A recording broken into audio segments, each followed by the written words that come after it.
Welcome into this Tuesday edition of the Oxford Exxon Podcast. Chase Parham, Neal, McCready, Clark Ford studio today. We will look at Bill Connelly's SP+. He he ranks every college football team from 1 to 130 for the 2021 season. We'll look at that. We'll see kind of where it differs from what some of the early human polls are doing and more. Welcome into this Tuesday edition of the Oxford Exxon Podcast. Chase Parham, Neal, McCready, Clark Ford studio today.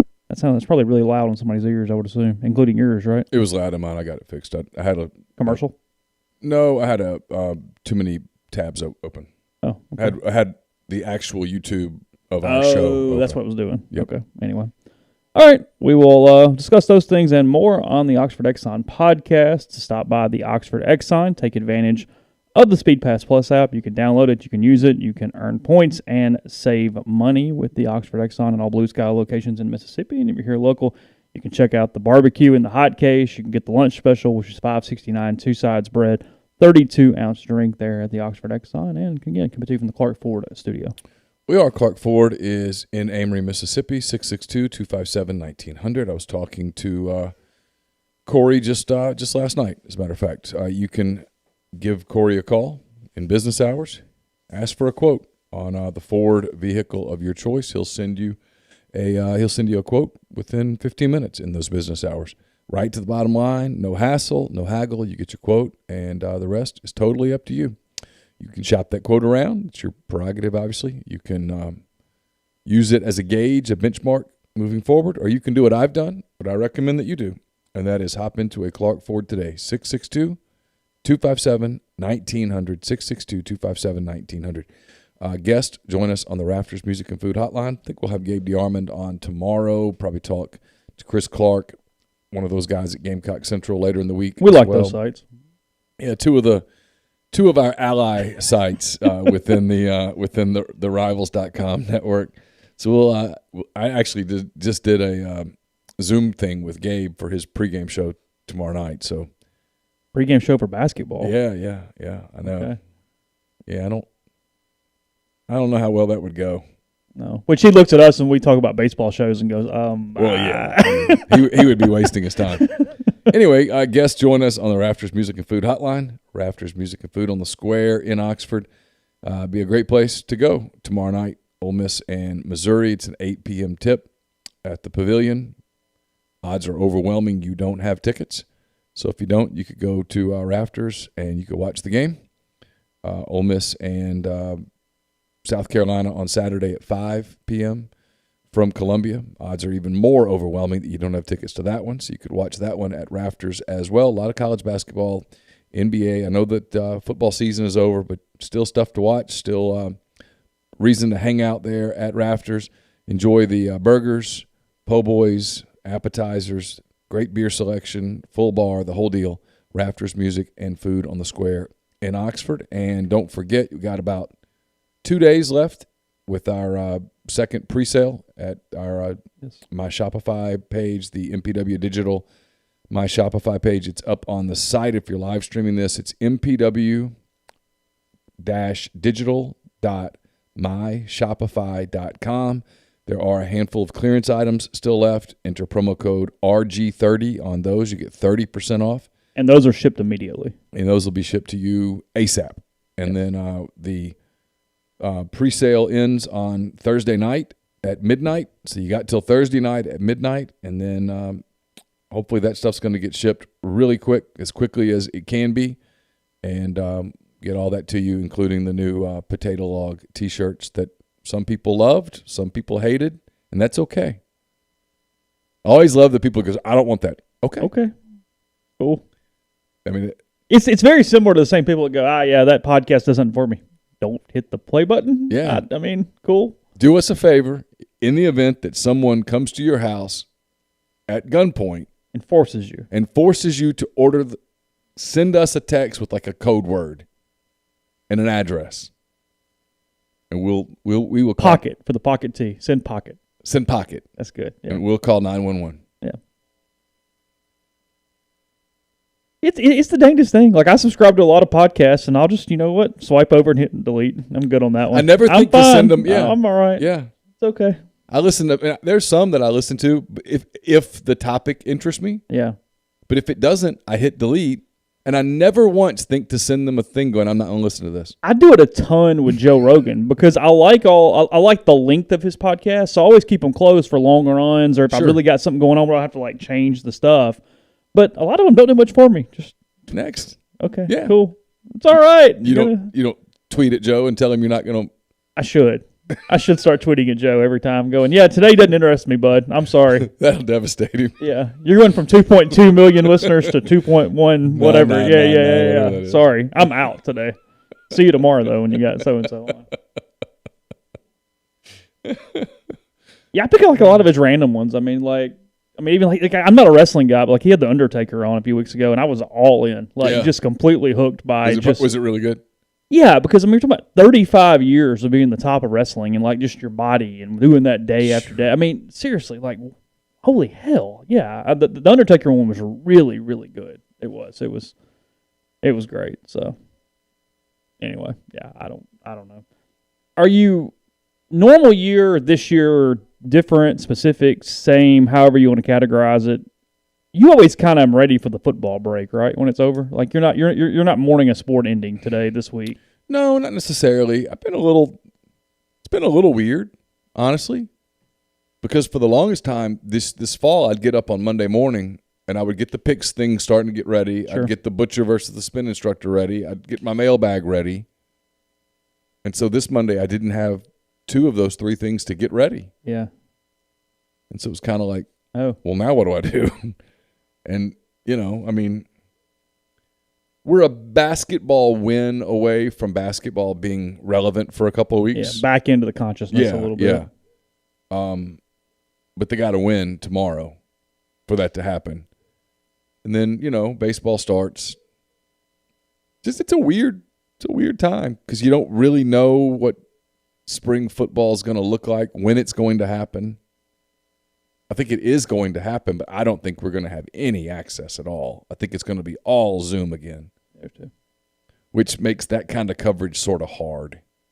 We'll do it, but it stops you from doing some of the things that you would normally do in a spring where you look at some big picture stuff. It's hard to do with Zooms. Yeah, Ben Leslie points it out here, and I don't remember the number specifically, but wherever he's getting that from, I think he's right. Undertaker doing 225-ish dates a year, some two-a-days, for decades. I don't know how your body holds up to that. I don't know how your personal life holds up to that. So how you avoid the substance abuse and some of the things that come when you talk to those people that lived that life. He was interesting because he talked about that, I mean, obviously he's a human, it's his job, but that he had created such a character that he stayed in character even in public to some level. Like he wasn't necessarily staying in his hat and his whatever, but he wasn't wearing a ton of bright clothes. If he goes to dinner, he's going to be maybe a little more quiet with people. I mean, people had become so engrossed in his story and in his character that he felt obligated to almost keep their mirage going and to not be, an extrovert or be not dead, if you will, because of his character as he played the thing out. It was really fascinating on just kind of I might have to go back and find that one. What he felt was necessary from that standpoint. Bagman asked when I normally start back golfing. I hardly play at all in the winter. I've played one 18-hole round of golf, and I took Carly Ann out for 9 holes. And that's it since early November, probably, something like that. Maybe even late October. This time of year, if there's a great day and I get asked to play, I might do a day. But no, it really, I'm pretty seasonal. It doesn't kick back in until it kind of starts warming up. And frankly, it gets dry. The problem at this time of year is, even on a lot of the good days, it's gotten really freaking wet. So yeah, this is not a time. I'm pretty seasonal. About to get really wet here for about a week here soon. Cold and wet. I mean, snow, Monday, Tuesday, Wednesday, potentially? That was the latest. Let's see. We got a lot of rain coming on Thursday here. If you don't live in Oxford, you don't care. But if you do live in Oxford, you care. We have one more really nice day tomorrow. Yeah, tomorrow's going to be nice. High of 53, low of 34. And then Thursday, high of 38, low of 28. 91% chance of rain. Mm-hmm. Friday, the high is 37, the low is 25. And then we start getting into some pretty cold stuff. High 32 on Saturday, low of 15. High of 25 on Sunday, a low of 13. High of 26 on Monday, and a low of 18. And starting that day, we get into some snow. Chance of snow Monday night. Chance of snow on Tuesday. Chance of snow Tuesday night, but not big chances. It's like in the 30 or 40% area. And then a little bit on Wednesday. And then it's kind of out. But it's okay. We got a cold, wet week coming up for sure. So anyway, to your point, you won't be golfing for a little while. No. I mean, like I said, there could be the random day. I mean, if I said I went out and hit balls for 30 minutes at some point, sure, but no, it's not really a thing. Yeah. Like I said, I don't like the wet. Like, I need it to be fairly dry to play, and yeah, I'm good. Let's see. Lane thinks there's going to be spring football. Unrivaled said chances of some sort of spring football now that we're almost to that point. Sorry, I've mentioned already. I think they're going to have spring football. You just don't think there's going to be access to that said coverage? I don't think there's going to be access to it, and then I don't know how they'll do. If you told me the Grove Bowl had some form of access for fans, I guess. Yeah, I think so, for sure. The problem with that is that if you have to pay security and such, and you're not charging admission, you're taking a loss. What's the number where you need that, though? Because, I mean, I'll use this example, and I get it's not a great example because we're talking about exponential. But Ole Miss opened up their practice on Saturday, their inter-squad, to fans. And, I mean, it was people there. Was it wide open? They would have cut it off, but they knew they weren't going to have to cut it off. Does that make sense? Like, I'm sure it was 25% capacity, but there wasn't going to be 4,000 people show up, so it's all right. They might let 15,000 people in Vaught Hemingway for a spring game, depending, I guess. I'm guessing here before anybody goes and says we're reporting, because I'm not. I have no idea. I haven't thought that far ahead. Frankly, I've only thought about it from our perspective, which is we won't have any access other than Zooms. Mm-hmm. I mean, I just don't see it. I don't anticipate you with baseball having any access at all before middle of April, if even then. No, I think we're still on this Zoom thing. Like right now, Mike does a Zoom every Monday, and then players are available kind of as needed. I think during the season it's going to be very similar. It's going to be a Zoom after a game, a Zoom midweek some point. Mm-hmm.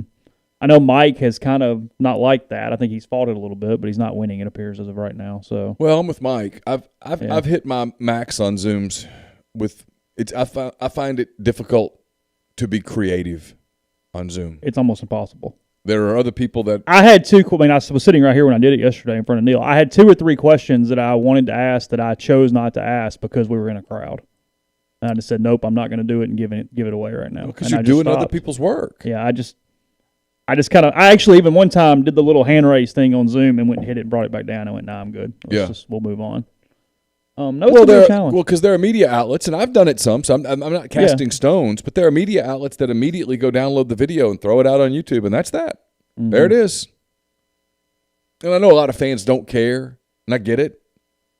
Journalistically, you kind of gets old. There's no ability to be creative really right now. Unless you're a Ross Dellinger or something, and he's not doing it on Zoom. He's calling people. Yeah, he's not doing group settings. We can do some of that, but you only have so many bullets you can use, and so it needs to be a really good using bullet. It for Ole Miss is getting ready to play a basketball game is not one of your spots that you want to use that. Yeah. Can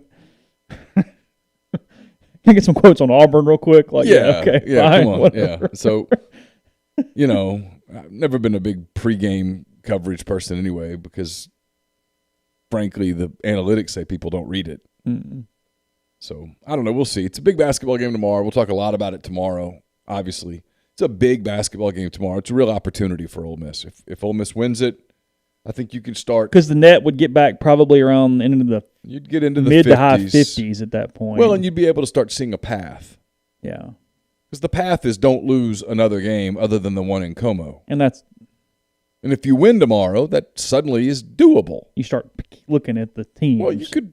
If I tell you Ole Miss wins at South Carolina, are you shocked? No. If I tell you that Ole Miss beats Mississippi State at home, are you shocked? No.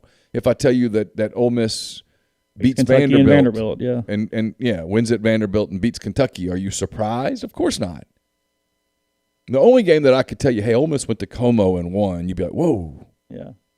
But it would certainly make that game an opportunity. Mm-hmm. But if they lose tomorrow to Missouri, there's no path. Not realistic. There's a fantasy path, but you're out of your mind at that point. I'm not doing that. Well, then you have to win the game in Como. You got to go win the game in Como, and you got to win every other game. Yeah. Good luck. I mean, I'm not. So we'll see. Tomorrow's a big opportunity, but it's a must-win game. And we'll see what South Carolina, what Missouri feels about it. I mean, for them, it's an opportunity at a quad 1 win, and they're probably a 3 seed right now, maybe a 4 seed with an opportunity to move up as high as a 2 seed. Mm-hmm. Yeah, and we'll go over that in a minute. I've got bracketology up. I mentioned this to Neal. There's been nothing but reports of a 68-team bracket, but ESPN, probably for just clicks, but they are doing a 48-team bracket and a 16-team bracket under the guise of, because of COVID, things could have shifted, so here's just in case what we're kind of thinking. And I think it's more just, hey, this is extra clicks and whatever, but nonetheless, that's why if you go to Lenardi, he has done 3 different brackets based off a different number of teams making the NCAA field. The NCAA tournament all in one site or around at least one city, around one location this year, Indianapolis, right? Is that correct? Yeah, they're going to play. Well, they're going to play some at Purdue, and they're going to play some at Notre Dame. So it's all Indiana, but it's all basically Indiana. Most of it's going to be in Indianapolis. Was Lucas Oil already hosting the Final Four and stuff anyway? I'm not sure. Okay, but it makes sense for them to move everything there. And that's a really good location to do that. You've got a lot of places in a semi-close area to one another. Well, if you had to, if things got real screwy, I mean, they've got some high school gyms that are good enough to host a college game. You could get a tournament in. Well, especially if you're no attendance or very, very limited attendance, sure. Yeah, sure. All right, we'll talk about that coming up here in a little bit on the show. First, about Community Mortgage, Oxford, Memphis, Settole County, and Chattanooga. All underwriting and processing is done in Memphis. They're getting local underwriting and understands your market. A leader in condo financing, the float-down option, and more. You can find Jason at 662-234-2704 or JLOWE at communitymtg.com. We are also brought to you by Blue Delta Jeans. Trying to find that. It just went away. Sorry. I want to make sure that I read this correctly. Blue Delta Jeans makes the best fitting, most comfortable jeans in the world because they are uniquely made for you and only you. Raw denim jeans, custom fit, hand-tailored in Tupelo, Mississippi. One size fits one at BlueDeltaJeans.com. Blue Delta has been advertising with us for the past 2 years. We've always directed you to DM them to set up a time to get measured. But now, whether you're coming to Oxford or not, you can visit BlueDeltaJeans.com and get measured by their new virtual tailor and design your own jeans. And just for our podcast listeners, enter the discount code Rebel Grove. That's all lowercase, one word, Rebel Grove, at checkout. And you get 10% off your order. They're the most comfortable jeans I've ever worn. I was just wearing my camo jeans the other day because they've emerged as maybe my favorite pair because of the way they feel and the way they fit. You'll love yours too. So get on that DeltaJeans.com, BlueDeltaJeans.com page and check out the virtual tailor. Don't forget promo code Rebel Grove, one word, all lowercase. We're also brought to you by The Rogue. The Rogue is your destination for fine men's clothing. Their stylist hand-select pieces from top designers from work to lifestyle to nightlife. There's the perfect something for everyone at The Rogue. All the best items from Peter Millar, Martin Dingman, Jack Victor, Halsey, True Grit, and more. 4450 I-55 North in Jackson or therogue.com. You can also reach The Rogue at 601-362-6383. And we're brought to you by Grenada Nissan. If you're in the market for a Nissan vehicle, Grenada Nissan's the place to go. They've got a complete selection of new and previously owned Nissan vehicles, great lease deals as well. It's GrenadaNissanUSA.com. And we're brought to you by Alpha Specialties, located at 1670 Highway 80 in Parham, Mississippi. They're your trailer-specific professional. Alpha's the premium trailer dealership in Mississippi. They've got Load Trail. They also have Hallmark cargo trailers, one of the most quality cargo trailers on the market, perfect for hauling goods to markets and shows, ATVs to deer camps, and more.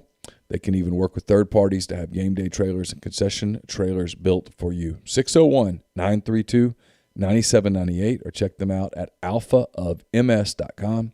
Make sure you tell them you heard about Alpha Specialties on the MPW Digital Network of podcasts. Podcast also brought to you by Visit Oxford. Visit oxfordms.com. Go to the events page, see everything going on locally this month. Also, plenty of places to eat, stay, do, and see as we get back into the spring, get into a little more normalcy as time moves on here locally with Visit Oxford. So bookmark it, keep it close to you. Again, it's visitoxfordms.com/events. Little baseball notebook on the site today at rebelgrove.com. You can find that out front and linked on the message board.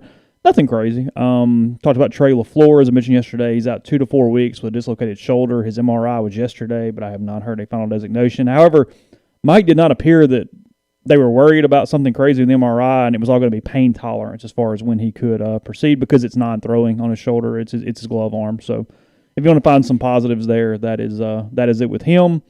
A couple other things they've decided. They're going to COVID test twice a week. I asked Mike yesterday kind of what their plan was there because I mentioned on the podcast there was some concern about Saturday COVID testing during the season, which throws kinks in all kinds of crap. That would be really bad because you would get it back on Sunday morning.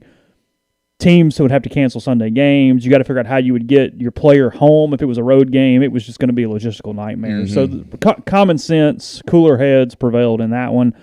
All SEC teams will get tested on Wednesday. They'll get those tests back on Thursday morning, which means before anybody would travel, before any flights, for anything that would be necessary from that standpoint. And then if you're at home on a weekend, you will test on Sunday and get those tests back later in the day after the game, sometimes Sunday night. If you are a road team, you will test as soon as you get back on Monday morning and then get those test results back sometime later on Monday is kind of what they're going to do there. The NCAA has also allowed conferences and teams to decide if they'd like to move to the international rule for extra innings to put the runner on second base and proceed from there with nobody out. That's what Major League Baseball is doing. Yeah, that's kind of why the NCAA said do what you want. The SEC coaches are going to vote on it sometime this week, I believe, because it's for the current season. And it appears there'll be one role in conference play. It appears that in non-conference play, before every game, the coaches have to just agree whether to do traditional format or this format. Mike said he probably prefers traditional format, but did not seem to have a big opinion on it one way or the other.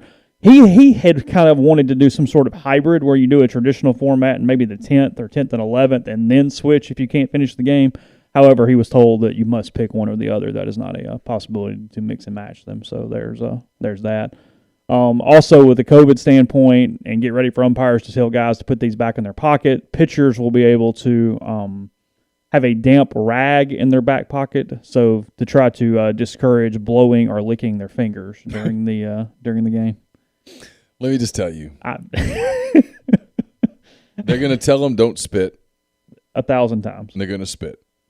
They're going to tell pitchers don't go to your mouth, and pitchers are going to go to their mouths.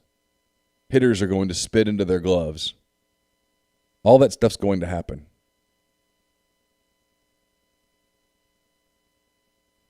The one thing they might be able to do is they might be able to say no seeds. They might be able to take that away from them. I noticed Major League Baseball, there weren't seeds last year. Nearly as much. Okay. In which I think the only other rule I saw was coaches can't get in across the foul line or get into the dirt to discuss anything with the umpire. Now, obviously, can still go to the mound, do anything pitcher-wise, but if they have a meeting, the umpire has to go to them. They can't come to the umpire. That will last about 18 minutes in the first game, but that appears to be the... Yeah, they did that in Major League Baseball, and you'd see them fighting with their mask, the whole conversation, and it was pretty funny. So there's some of these rules from that standpoint that just kind of are what they are right now. Yeah, I don't know. Mike talked about Taiwan Malone a little bit, but kind of the same thing we've been saying, doing, whatever. There's that horse has been beaten at this point. I think that was severely. I think that was my final time to stab it this morning, and then we're going to move on and go on with our day. He credited basically the fact that they had two-way players to show Taiwan Malone because that helps. And it did, sure. Yeah. I mean, what's he going to say? Well, he gave a really long answer to where I really kind of tuned out yesterday. I was like, okay, I don't know what he's doing, but sure, sounds great, Mike. It's awesome.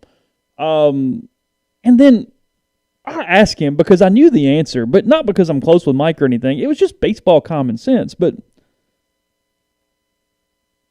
people keep writing about the offense going crazy and how bad the pitching sucks and whatever. And look, it's great they're hitting home runs. It's good. I'm sure Mike's very happy. But the pitchers aren't pitching to them like it is another team in the other dugout. They're working on changeups and breaking balls, and we're just going to throw in and whatever. I do think, and it's not fans' fault, I do think media's job occasionally is to remind them that it's still a practice. So they're working on things, too, in spring training because... But you know how many people are out there that don't understand the sport they're covering? Do you know how many people are out there that don't understand baseball? That don't, because they don't follow Major League Baseball ever. They don't understand that, like, if you watch a spring training game, or if you listen to a spring training game, it can be very obvious that a pitcher for the Giants that day is out there to get 30 pitches in. Mm-hmm. That's his goal. And 25 are going to be fastballs. Even if the count calls for a change, a curve. He's not throwing his curve today. It's not time to throw his curve right now. Or if 8 in a row got hit in the bleachers, whatever. Here we go. Getting our work in. Yeah. Because the game doesn't count. So the stats in practice don't count. And so what Mike and any other coach is trying to see is, okay, in a couple of weeks when the games do count, if I ask him to throw a fastball low and in, can he? If I ask him to throw a change and locate it, can he? Mm-hmm. Why? Because he's going to be calling pitches, and he doesn't want to call pitches asking kids to make pitches that they can't make, and then they get hit.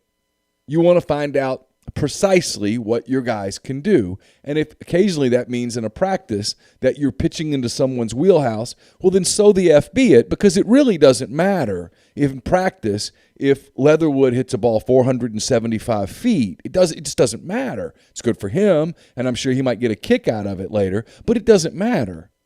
And so many people don't get that. It's like basketball preseason. You'll see which NBA writers are good and which ones aren't. Mm-hmm. Because you're not necessarily playing your rotations in a basketball preseason game. You're working certain things. Hey, I want to see what this lineup looks like. Oh, shit, it looks bad. Okay. I mean, now found out. But it didn't matter. That's what the game was for. Yeah. No, we can't play those guys together. Yeah, he gave an example yesterday basically saying that if Nikhazy breezes through the first 4 outs, but he's only throwing 2 innings, he looks up and goes, damn, I wanted to throw some change-ups today, so now we're just going to start throwing change-ups. And don't really care what it does or what it looks like, and it's whatever. Or you're wanting to get a pitcher's changeup down where he's comfortable with it, where he feels good with it. So you go out today, hey, instead of normally where you throw 20% changeups, today we're throwing 80% changeups. We're going to throw changeups. We're going to throw your changeup until you feel good with it. Yeah. And all of a sudden the hitters, because the hitter's human, hey, he's throwing changeups. I'm going to wait back. And it's why, especially in the fall, but even in the spring too, like when I get stats, I go, okay, sure, maybe, but just not living and dying off any sort of inter-squad stat. Pitching, hitting, anything, go, okay, of course. Fine. Like, you want to see freshmen do well because it helps their transition, gives them some confidence. Right. It doesn't bottom them out. But, I mean, like, I think a couple people yesterday were harping on Hoagland and Diamond, and Mike goes, their velocity was up, stuff was fine, whatever. Moving on. Yeah, I'm not freaking out because Hoagland gave up a home run in the first inning and gave a double up off the wall. It's going to be all right, and he'll get the ball in a few weeks, and we'll see what goes. But sure. Anyway, Jay Skipworth, dumb question. Why do they discourage young people from throwing a curve too early? What kind of damage to do? You can get one of these right there for throwing curveballs too early. That's the culprit. They don't throw them correctly. They pronate, and it puts a tremendous amount of pressure on an elbow for a kid. That's the answer. It's not good anyway because their bodies aren't ready for it, but B, it's frankly an incorrect way of throwing it because they just don't know and understand, and it gets all And the reason you're seeing the rash of arm injuries in young people is that they're playing year-round. Yeah. A sport that doesn't need to be played year-round. Frankly. Yeah. I mean, just want to know the truth. Baseball's not meant to be played 12 months a year or 11 months a year. It's just not. Especially with game pitching and throwing. I mean, because frankly, it's an unnatural arm movement anyway. Your natural arm movement's underneath. And when I say that, I'm not referring to 26-year-olds who are trying to make money playing the game. I'm referring to 12 and 13 and 14-year-olds who are kids and their bodies are developing. Yeah, I mean, I had Tommy John my junior year of high school, and I probably started throwing curveballs when I was 9 or 10 years old. Yeah. I guess. So the damage was started early. Yeah, and there's no doubt. I mean, I remember going to a baseball camp when I was in junior high probably. It was at Ole Miss. And it was one of those overnight 4 or 5 day things. And I remember, and this is so unhealthy, I had such bursitis and stuff in my elbow, I was eating ibuprofen to get through the week, to get through a baseball camp. And I mean, I'm like 13 years old. That's like, insane. Yeah. Yeah. But I was left-handed and I had some command. It goes, hey, throw some curveball. Like, no, grind says here, fastball changeup. Just fastball changeup. You throw a fastball, then here's what you do. You put the ball a little farther back in your hand and you keep throwing it the exact same way. Yeah. And then we'll get into some wiping and dust. Like, we'll get into that later, but just that's it. Yeah. I can do anything movement-wise without any pronation of the wrist or the elbow whatsoever. I can just wipe back and forth and make the fastball do things. But then do you win the tournament in New Albany on? Well, yeah, because you're still changing speeds. Though, I mean, my point, though, is I understand what you mean, and you're right. Don't worry. I get it. But my point is, look, a 9-year-old's curveball is not breaking off the freaking table anyway. You're just changing a speed. Sure. So change a speed in a healthy way is kind of my point. I mean, but I understand. Well, you get a lot of rings. It is what it is. Yeah, you get medals. Oh, you get medals, too? Oh, you get medals, too, and pictures. You get to tweet out that you won. Well, that's important. Mm-hmm. You get extra orange slices if you win. Ooh, I don't know about that. Really? An extra buck. And don't get me wrong. I think teaching kids that winning is more fun than losing is very important. Teaching kids that losing doesn't matter is not a good life lesson. But you got to be careful with some of the travel stuff where it's all about winning and not about development. At that point, you're living vicariously through the young people you're coaching. That's it. And I realize that pisses off a lot of people. It's my stance, and I'm pretty solid on it. Yeah. I've witnessed travel ball when it works, and I've witnessed travel ball when it ruins the way that a kid looks at sports. Yeah. But no, if you have a young kid that's a pitcher, seriously, throw a fastball. You can play around a little with some two seam and some cutters if you feel the need, and then at a young age, just put it back in his hand. Get them to focus on move the target a little. And their hands aren't going to be big enough for a circle change. Just throw a palm ball. Literally, just move the ball all the way back in your palm, and that will still give them a change-up sensation that can carry on and work until their hand gets big enough to kind of work in some other manipulations. But no, just four-seam fastballs, because you win Little League games by throwing the ball over the plate. Yeah. You don't walk people. And if you get to a point where you have enough command that you can go in, out, and up, down now we're cooking with gas. Now, at that age, man, you're winning. Yeah.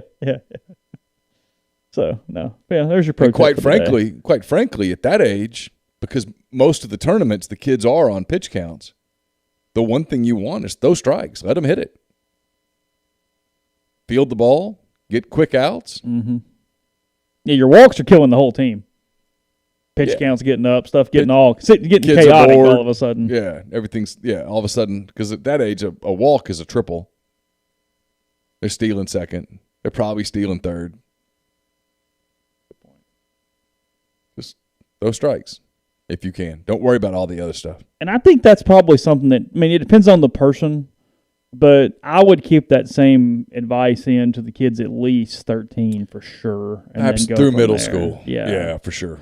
And then kind of we'll go from there and figure it out depending on what's going on. So, Ole Miss have any 2028 commitments in baseball yet? You know, I had a buddy of mine and yours this morning had a conversation. No, seriously, actually a friend had a discussion about a 2024 or 25 kid this morning. He's in the 8th grade, so whatever year that is. Well, Carson's a 2025 kid. Is he in the 8th grade? He's finishing the 8th grade. That's now. Okay, then that's it. We had a legitimate discussion about about a 2025 kid this morning. It's unreal. I mean, two fairly productive members of society having a very legitimate, serious conversation. Yeah. 2025. As someone who lives with the 2025 kid, I just don't see how. But okay. I've had this conversation with people on the Rivals Network about football. And they get mad at me. They say, because they'll send us an email that says Ole Miss offered 2025, and I'm like, he hasn't played a high school. He hasn't been in high school yet. Yeah. So it's not a real offer. It's not a committable offer, not in any real true sense of the word. So why are we doing this? How old was Eric Berry when he committed to Tennessee? He was like 7th, 8th grade, right? Something like that. Was that Lane? No. Okay. Was it not? I don't think so. Okay. DK was in 8th grade when he committed to Ole Miss, I think. Maybe a freshman. Is that right? I want to say he was a freshman. Was he a freshman? And even then. Yeah. So, whatever. We'll move on to either football or basketball. We've still got that left to talk about today. If we do, I'll tell you about Northeast Spark. That is service people across rural communities to package the Ignite package for 100 Mbps or the Blaze. That's 1 gig. Your hometown team bringing you world-class broadband. NESPARC.com. 662-638-3159. Phone service also available, as well as network security, parental controls, and more. It powers the Clark Ford studio. It's been phenomenal for us, and if it's in your area and can be gotten, it is for you too. Again, 662-238-3159 or NESPARC.com. We're also brought to you by the law firm of Bain, Moss & Bowen, PLLC, located in historic downtown Corinth. Their firm practices a wider range of law, from DUI defense to car wrecks to representing government entities.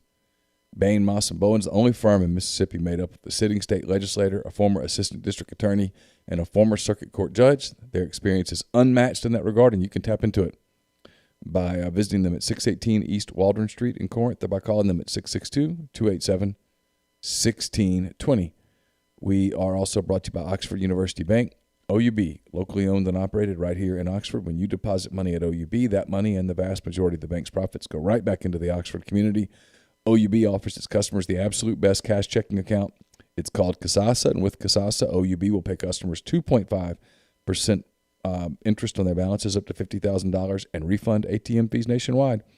OUB also offers online bill pay, mobile check deposit using its online app. To learn more, go to liveoxfordbankoxford.com or call 662-234-6668.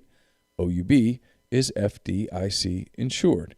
And we are brought to you by our friends at Regency Travel Incorporated in Memphis, John Edwards.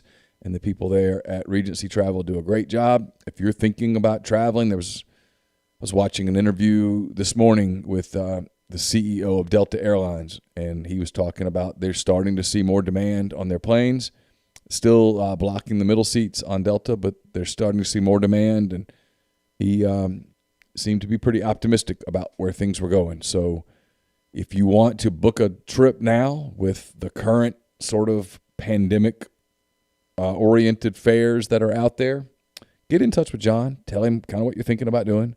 Give him some parameters. Give him a budget. And he'll give you options you're not going to find on your own. And no, you don't have to live in or near Memphis to take advantage of his services. 901-494-3387 or jedwards@regencytravel.net. First-time clients can save $50 off their first booked trip just by telling John you heard about Regency Travel on the podcast. Something that is pretty much a routine thing every single month, but Skull Sparks, who does a lot of social interaction stuff for colleges, head coaches generating the most Twitter interactions based on their personal accounts in January 2021. Not surprising, Lane Kiffin number one. However, the amount that he is number one is always what shocks me. Yeah. 94,000 for Lane Kiffin. Number two, 49,000. So almost double. Who was two? Is it still Leach? Brian Harsin. Oh, really? Yeah, Harsin won.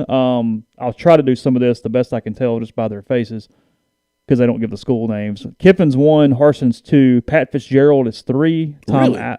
39,000. Huh. Tom Allen is 4. Kirby Smart is 5. I believe that's Lincoln Riley at 6. That's Mac Brown at 7. That's Ryan Day at 8. That's Brett Billema at 9. Eli Drinkwitz at 10. Dan Mullen at 11 and Ed Orgeron at 12 is the top 12 there. Gotcha. Ed at 25,000. So 25,000 is what it takes to make the number one dozen there for that. So go Tigers. Lane at 94,000.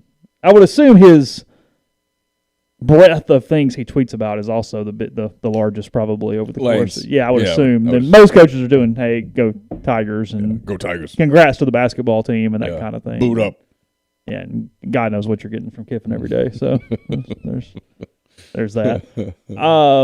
Little baseball news too. Texas Tech, their number one or their number two starter, they had not identified yet, is out for the season with Tommy John surgery. So Ole Miss plays Tech next week on the in-game too. So he is out. But again, I have no idea where they would be in the rotation. But anyway, they're down a guy there. Ole Miss plays Tech in the opener or no, Baylor? It's number 2. It's TCU Tech, Texas. Gotcha. Yeah, and then Arkansas, Mississippi State, Ole Miss. Gotcha. Let's see. So we'll go. You want basketball or you want football? You want to do football? What do you want to do? Yeah, let's do football. So Bill Connelly comes out with his SP Plus projections. SP Plus factors in these things. They're also weighted by their predictiveness, whatever that means. But Bill is kind of a genius at this stat stuff, so I take his credit for take his word for however he wants to do this. Returning production, recent recruiting, recent history, and maybe a couple other things that I'm not really sure. But anyway, it says it's intended to be predictive and forward-facing. This is important to remember. It's not a resume ranking that gives credit for big wins or particularly brave scheduling. No good predictive season is. It's simply a measure of the most sustainable and predictable aspects of football, and here are the full rankings. He does offense, defense, and overall here. So we'll run through like the top 25. Why not? Alabama is number 1. I know we're all blown away by that. They are number 4 on offense and number 4 on defense for a number 1 overall The little ranking. engine that could there in Tuscaloosa, baby. Clemson number 2. They're 9th on offense and 3rd on defense. Clemson got a lot of guys back on defense. They kind of had some people come back, use those extra years, some different things there. Oklahoma at number 3. They are number 1 in offense and number 16 in defense for the Sooners. Everything is so predicated on defense for them. Can they be just serviceable enough to be an elite team in that season? Ohio State number 4. They are 2nd and 38th. So a little bit of a difference there, but 2nd and 38th for Ohio State. And then Oregon at number 5, 8, and 9. So very balanced there for the Ducks coming out of the Pac-12. And we'll kind of get some SEC schools. Georgia at 6. They are 15 and 5, number 15 on offense, which seems a little high. And then, or good, seems a little better than I would have anticipated. And then 5th on defense. That doesn't surprise me. Trendy team, North Carolina's at number 10. They are number 3 on offense behind Sam Howell and number 43 on defense. I think that's a number that's kind of in that Ole Miss ceiling. You know what I mean? Like, we'll get to Ole Miss in a minute on what's expected because I haven't even seen it or looked at it yet. But I think that elite offense and can that defense just get somewhere around average. So North Carolina's got a good ceiling there on kind of what Ole Miss, I think, has, at least from a potential standpoint. Florida is 5th on offense and 29th on defense. That comes out to number 12 overall for the Gators. Texas A&M at number 13. They are 21st offensively and 8th defensively, the Aggies. They're going to be so good up front on the defensive side of the ball. Which you're going to hear that games. 1,000 times, but they are going to be dominant up front on defense, and that can win games. The anti-Ole Miss is Iowa. They are at number 16, and they are 51st offensively and 1st on defense. Iowa, the number 1 defense in the country coming into the season, says Bill, with his predictive thing here. USC 17, Arizona State 18, Utah 19, Texas 20, UCLA 21. The Louisiana Raging Cajuns coming in at 22, Michigan 23, and then the Ole Miss Rebels at 24. So they have Ole Miss 24th here, right ahead of Notre Dame at 25 and LSU at 26. Where's the rest of the West, do you know? Yeah, sure. Auburn is at 28. Yeah. Auburn 38th on offense, 22nd on defense. Mm-hmm. Oh, by the way, Ole Miss 10th on offense, 59th on defense. Yep. Ole Miss would take 59th on defense right now. If you called Lane and said, hey, your defense is going to be 59th overall. He'd probably take that. What would be interesting is, would he take 10th on offense? Or would he say, nope, I think we can do a little better than that. We're going to roll the dice on that one? I think we can be a little better than that. That's what I would be curious to see what he really thought there. Okay. Be tempted not to just stamp it in, though. Well, yes, 59th on defense, 10th on offense is going to – we'll talk about it in a second. Yeah, Go ahead, finish. yeah. Indiana's at 27, by the way, just common opponent from recently. I'm scrolling now through to find some more SEC teams. Arkansas is at 41, 50 on offense, 41 on defense. Yeah, that's about right. Liberty at 42, 25th on offense, 68th on defense. That's why I think Ole Miss is going to win that game. Yeah. Look, Ole Miss is a better freaking team. We're talking about this game because of the coach. We're talking about the game because of the coach. But when the people do the whole deal about, oh, look out, it's upset alert, I don't think so. The way to be able to upset. It would be a semi-big game, or not a big game, but a game to talk about. But we wouldn't be doing what we're doing if it was Tulsa. No. Like, okay, they're a good team. You would acknowledge that they're a good team and that you're going to have to show up. And everybody would pick a 10-14 Ole Miss point win and we'd move on with their day. Absolutely. That's what would happen. Agreed. Mississippi State at 44, 69th on offense, 32nd on defense. There for the Bulldogs. So that's the West. Is that the whole West? The West, the bottom of the West is 44th. Pack a lunch. Every week. Arkansas was 40th, you said? 41. 41. Yeah. Yeah. Tennessee at 49, 73rd on offense, 40th on defense. And then Ole Miss today's gets, college where's football, Vanderbilt? Because Ole Miss gets Vanderbilt also. Where are they? Yeah, I got a couple of SEC teams here. The problem with Tennessee, and they're a train wreck. But in addition to that, if I'm going to be really good at one or the other, I want the offense. In today's college football, when the offense has such an advantage, let me score points. I'll deal and figure out. As long as your defense can get you a stop here and there. Yeah. Let's see. Kentucky's at 57, 75, and 44 offense and defense. Missouri's at 58, 63, and 56. That's really low for Missouri on offense. I would have expected a little better with Beaslak and kind of everything there for them. Me too. So 58 for the Tigers. That's the first one in the SEC that I've been like, I don't know. I think they're better than that. Yeah, Tulane, by the way, is at 67. Ole Miss does play them. They are 40th and 94th. The 94th ranked defense facing Ole Miss's offense is going to be a long day for the Green Wave. Yeah, that's not a good that's not a good metric for Tulane coming in for that one. And now I'm still scrolling to find Vanderbilt. Clark Lee has his work cut out. Yeah, I have been told. I'm just now at South Carolina. I have been told that Vanderbilt could be historically bad. Well, again. They were historically bad last year. Well, that could be worse. South Carolina's at 90. Oof. Man. 87 and 92. So you suck at both. Oh. Like, it's one thing to suck at one. Yeah. Oh. That doesn't work. Yeah, but you got Shane Beamer as your coach. You so better be good. All right. You better be good at something in this league, or you're going to get embarrassed. Oh, I'd much rather be really good and really bad than. Well, look at Ole Miss. Yeah. And we're really good on offense. Yeah, I can make that work.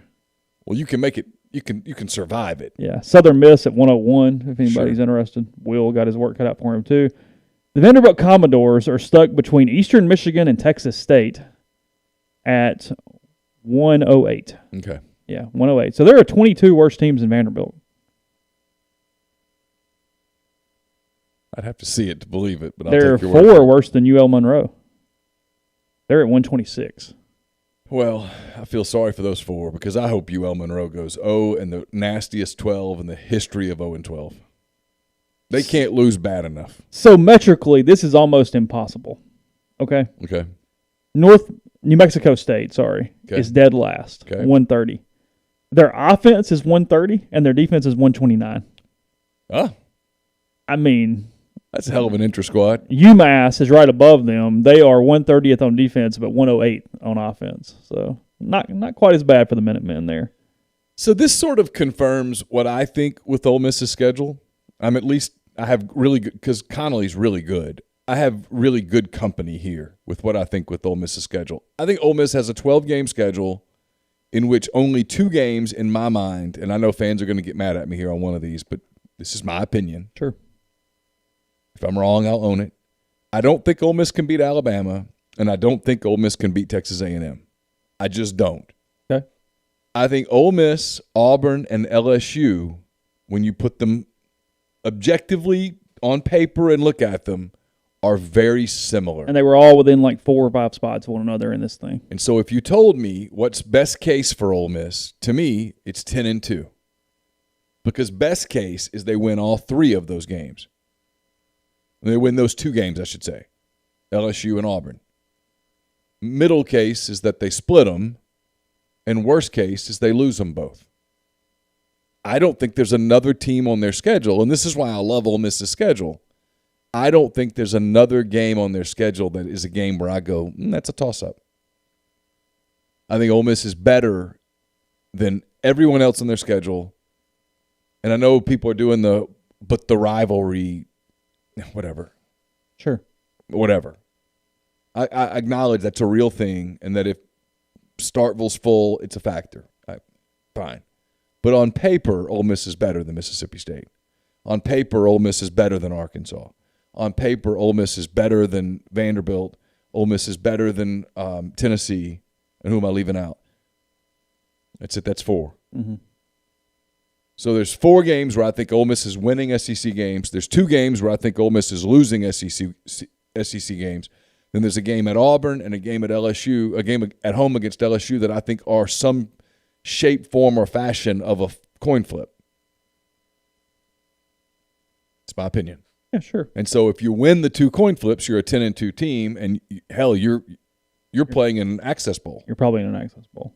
If you split those games, you're in Orlando. And if you lose both of those games, you get thrown in the Gator. You're probably in the Gator or something. And I think that's Ole Miss's range next year. I do. As long as the defense is better. So if you told me that the defense is middle of the pack and the offense is 10th, I would tell you, yep, sure enough, that Auburn game is going to be a toss-up at Jordan-Hare, and Ole Miss is going to be, I think, better than LSU. Frankly, if you told me Ole Miss loses one of those two games, I'd tell you they lose to Auburn. Because Auburn's going to be able to line up defensively and do things to you. I think that's probably wrong. And I don't know that LSU is going – I think LSU is going to take a step down. I think LSU is going to finish 5th in the SEC West. State and Arkansas below them. Yeah, and if you told me Arkansas popped up and got them, I'd buy it. I think Sam's going to do a good job there. I do. I've told you this. I think they're going to be a very steady program. Where you got to show up. Well, if you don't show up, you get beat. Yeah. Ask Ole Miss. Ask Auburn last year. Hell, they damn near beat LSU. Damn near beat Missouri. I mean, I don't want to make this the Sam Pittman love fest, but coaches love coaching for him. Players love playing for him, and they're going to get better. They're going to be steady. Not to change the subject necessarily, but I just got a text showing me something. I know we kind of made fun of the lines last week, and it didn't work out. Ole Miss favored tomorrow night. Vegas. Yeah, well, I mean, it's basketball. Money lines aren't available yet. However, from a betting standpoint, Ole Miss opened as a 2-point favorite, and now they are at 1.5 against the Missouri Tigers tomorrow. So, anyway,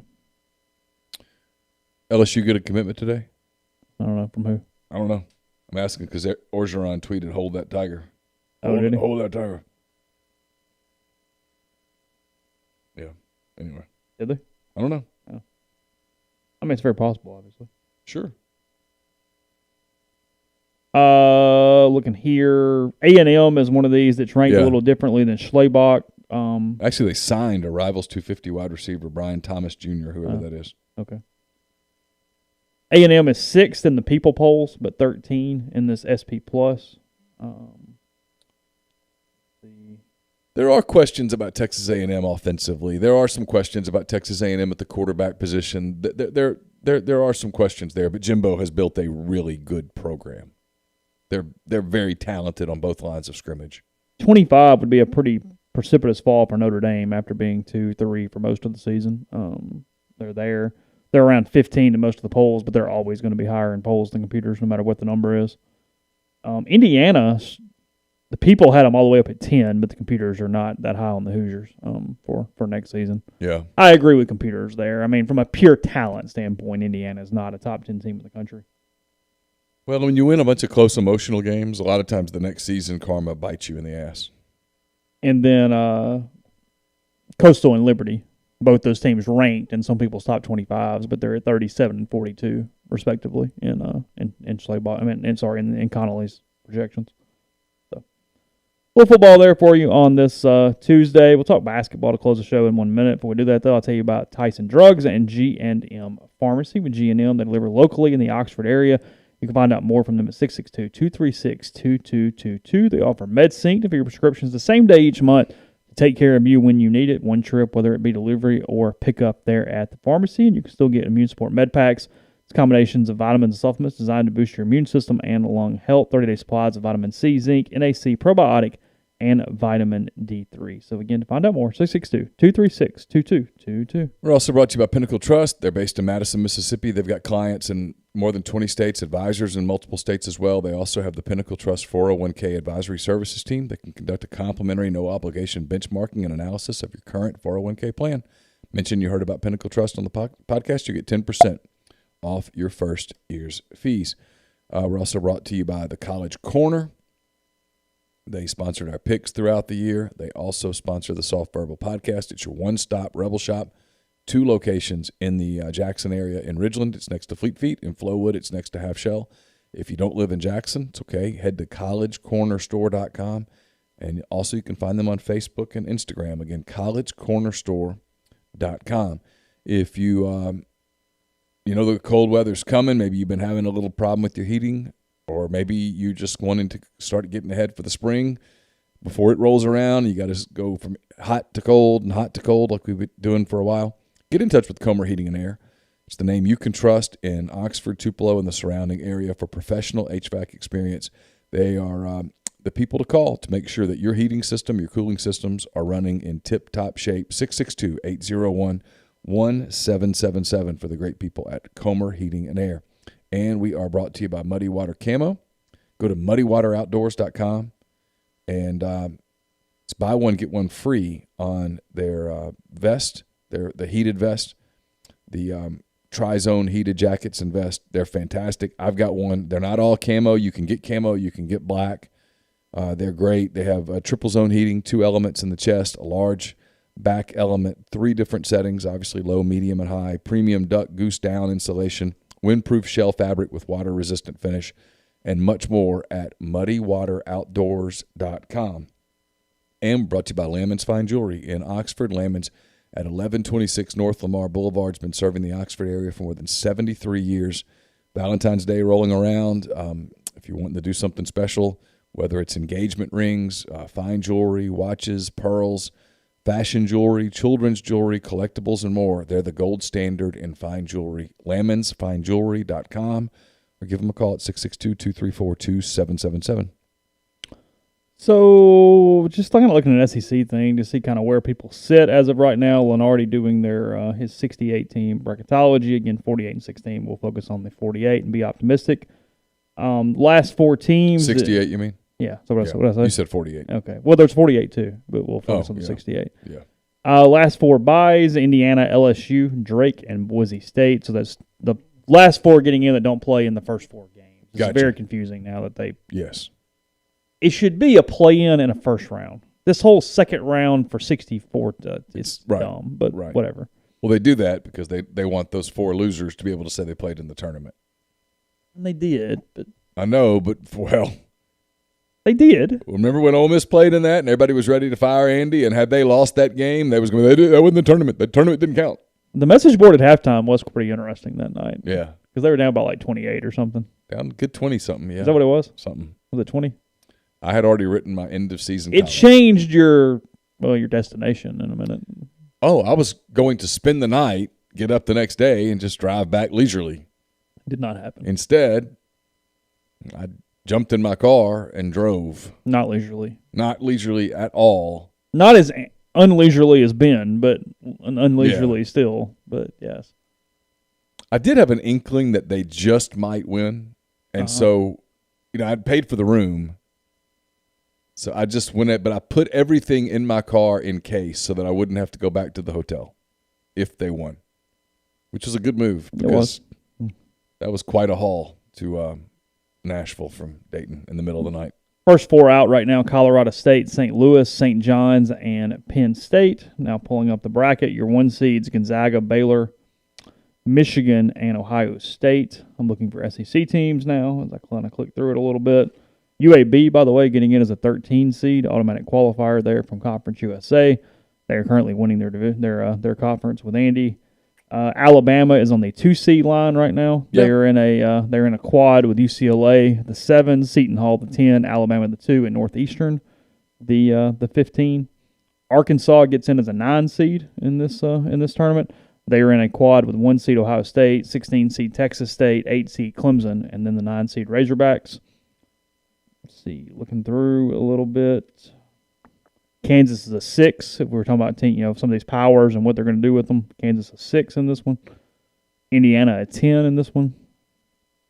Florida a 7 seed. They are in a quad with 10 seed North Carolina, 2 seed Houston, and 15 seed Maryland, Baltimore County.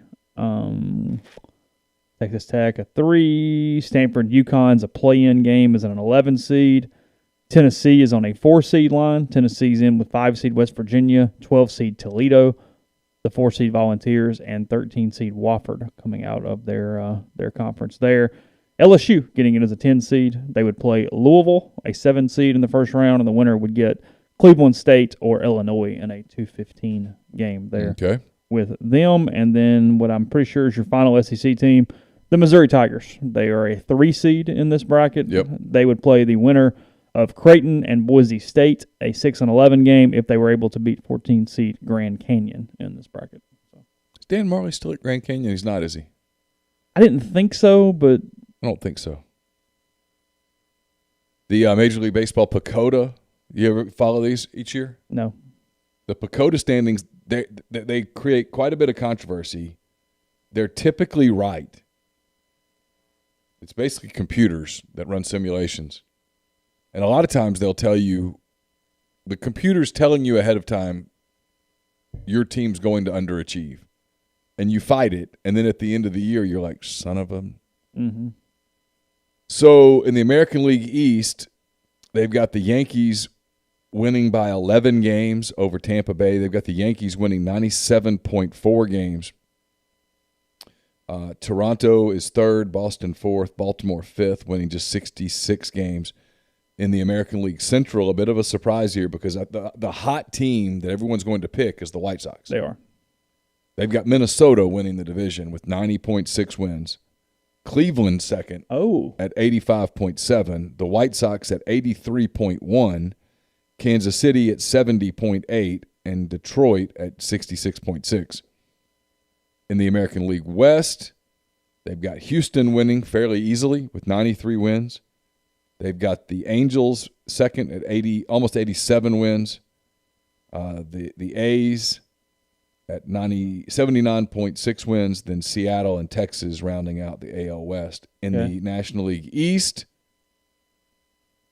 this is not good news for you Braves fans. Uh-huh. So the Braves will be one of the teams that we'll be watching carefully with PECOTA. Okay. Because if this comes right, you're going to be like, oh, my God, they nailed it. They've got the Mets winning the East with 95.5 wins. 95. They've got the Washington Nationals second with 85 wins. Oh, wow. So they got the Mets winning by 10 games. The Phillies third at 83 wins. The Braves fourth at 82.4 wins. So a 500 ball club. 500, just over 500, and they've got the Marlins falling off a cliff at 68 wins. In the National League Central, everyone is going to pick St. Louis because St. Louis just got Nolan Arenado. They did. They've got Milwaukee winning the National League Central with 88.8 wins. I'm going to tell you I think they're right. Okay. They've got the Cubs second at 85 wins. They've got St. Louis, whose pitching staff is Jack Flaherty and then just pray, which is not the best way to build a staff, at 80.6 wins. They've got the Reds falling off to 79.1, and they've got Pittsburgh just abysmal, 61 wins. 61. In the National League West, the Dodgers, who arguably have Trevor Bauer as their third pitcher, they've got the Dodgers winning 102.9 games, 102.9. Okay. Got San Diego second, 95.6. Huge rise there for the Padres. Arizona at 79.3, basically a 500 team. Then the Giants. Then the Rockies falling off to 60.3 wins. They predict the Rockies to be the worst team in baseball. So in the American League, they've got the Yankees, Twins, and A's in as division winners, and then the wild cards would be, how many wild cards get in? Still 2, right? Is it 2? No, it's more than that. Well, you get your 4 winners, and then they play a wild card series. Every second place team. Are they doing that this year? You're confusing me. Yeah, now. I don't know. If it's the 2 wild cards, if we're back to the old system, the 2 wild cards would be the Angels and the Rays. And in the National League, it would be the I forgot we went to the 16-team thing, yeah. In the National League, it would be Mets, Brewers, Dodgers winning the divisions. And then it would be the Padres and basically either the Cubs or Nationals in as wild cards. Okay. So, few teams to watch. Don't get me wrong, I'm not advocating for PECOTA, but I watch PECOTA every year because they'll miss a couple, but, man, they get a lot right. They will forecast a fall-off. I'll never forget in 2018, They basically nailed the Cubs on a year where a lot of people thought the Cubs were going to just tear it up. They had them all. They had them a little. Yeah, they had them falling. Yeah. So they've got Atlanta falling off in a division that's just really hard. No, the division is, and that's some of why. I mean, look, they're bad anyway, but that's some of why they have the Rockies falling off a cliff. As you play the Dodgers or the Padres. Hey, play the Dodgers and the Padres all the time. Play the Diamondbacks, who are fairly good. In the Central, nobody's winning more than 88 games because nobody's any good. Yeah. The Brewers' pitching staff, though, is significantly better than the Cubs' pitching staff, than the Cardinals' pitching staff. Mm-hmm. I don't know that the Brewers' lineup is as good as the Cardinals' lineup, and it might not be as good as the Cubs' lineup, but their pitching is so good that it's going to give them an opportunity, and I do think they're the best team. So, we back tomorrow again. We'll discuss a lot basketball. We'll talk to, I guess, Gabe DeArmond potentially throughout the show as well. So appreciate everybody in the stream. Appreciate everybody listening in podcast form as well. Have a good day. We have one more day before you have to bundle up into the cold a little bit. So take care, and we'll talk to you tomorrow.